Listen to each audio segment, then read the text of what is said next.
Welcome back to Shakesyear. We are still working on Henry VI Part 1. Wow, I've got really bad hair today. And we get to hear from Talbot yet again, because in case you haven't figured it out, this is the Talbot Show. Yay!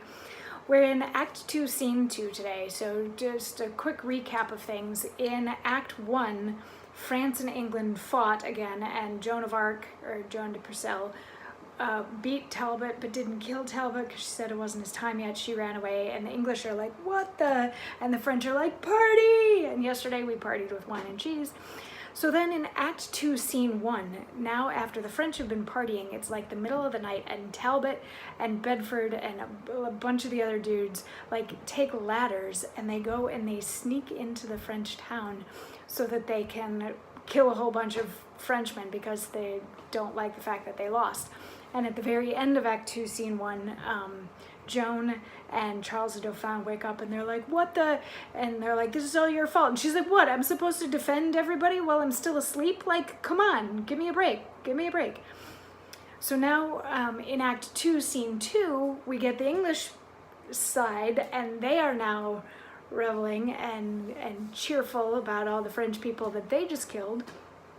And Talbot says, bring forth the body of old Salisbury, and here advance it in the marketplace, the middle center of this cursed town.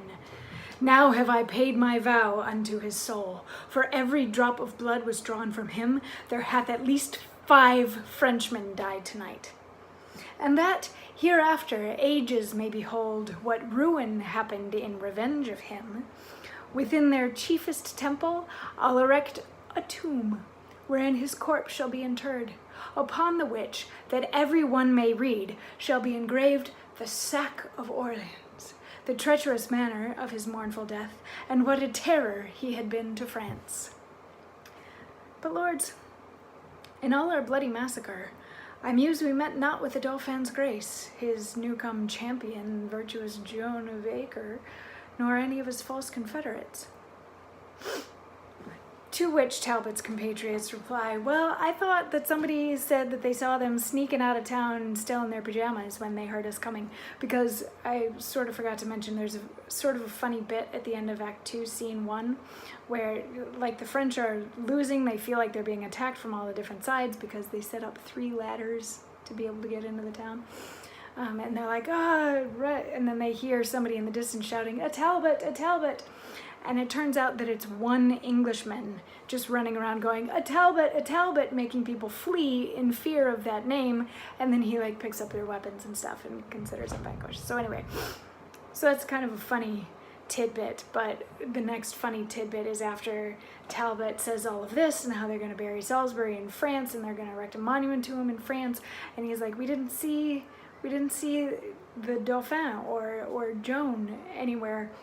They're like, yeah, we saw them escaping in their pajamas, which makes the whole English beating the French last night thing kind of strange and funny and bizarre.